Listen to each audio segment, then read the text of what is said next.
Alright, boys, I'm up about $935 day trading the NASDAQ today. Let's recap. Damn.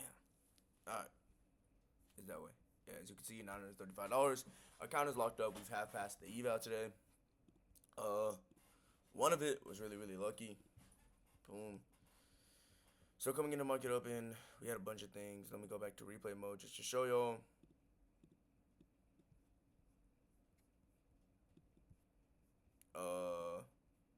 What do we have here on NQ that made me want to enter? Okay, so we had this 5 minute, this 5 minute, and then we also had this SMT right here, and then on ES we also had, yeah, you get the gist. You get the gist of what we have here. So boom. All right, boom. So ES comes up, takes out this, yeah. Oh shit. So I really entered like. All right, let's go here, bro. And let's take it very slow. Right, we check out the Asia high, and then we invalidate this. And this is where I entered, right here. I entered off of market open on NQ. So like I entered like literally right here, like something like this, and then it was like that. Well, I didn't even get to place my stop loss. I'll get straight into it. What happened? So boom, right? I took 5 contracts on it, and I thought I was taking 5 contracts on MNQ. I look over here, it says my stop loss is $6,000. I look at the profit thing, it just says green, like in like the little corner. As soon as I see green, wait, I look, it might be. I'm not even showing y'all. See, I knew it. Okay, so over here we took out the London high on NQ. On ES, we took out the London high as well, and then we invalidated this gap and this gap. Boom, right, and that's where I entered. But I looked at the contract thing and like the what's it called? Right, I looked at the contract thing in the little right corner. It just said green.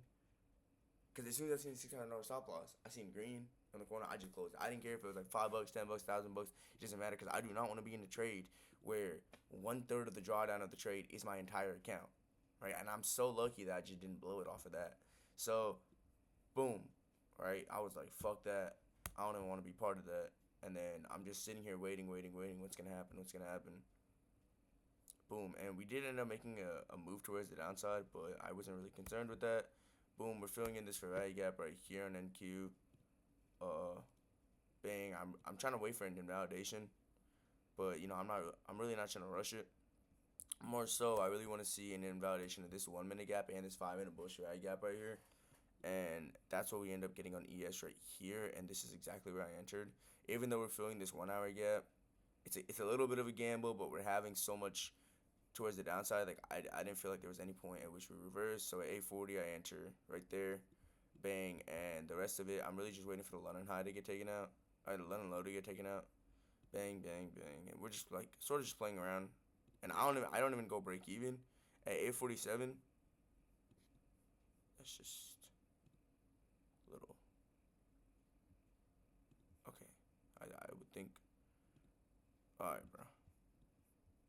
Right here, right at 847, I just closed out of my trade, which I'm lucky because I would have gotten break even. So like, right, I figured that if we took out the London low not at the same times, and if we got like any sort of like big like thing, right, like as you can see, as just waking back up, I just closed out because I'm like, bro, I literally know we're gonna reverse, try to target this for value gap, probably take out this 1 minute high, and I would have just gotten completely just break even done it.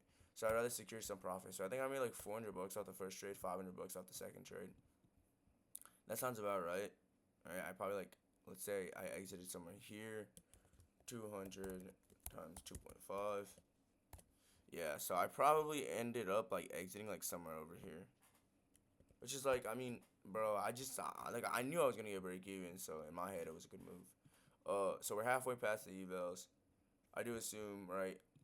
I mean, this is like a pretty green week to trade, right? Not a lot of news, not a lot of things going on in the market. I do assume that we will be past, this eval will be passed by the end of the week, and hopefully I could take some good trades on my funded the last week of July and the first week of August. All right, so that's the goal here. again, and I'd say the goal isn't even that. The goal is to just take like the best trades as possible, right? These are the best trades I could find for the day. I executed everything to the exact perfect, following my strategy, risking an adequate amount. Other than the first part, which I immediately closed out of, but yeah, I mean, bro, I feel like I'm doing my part, and I feel like I'm seeing the results from it.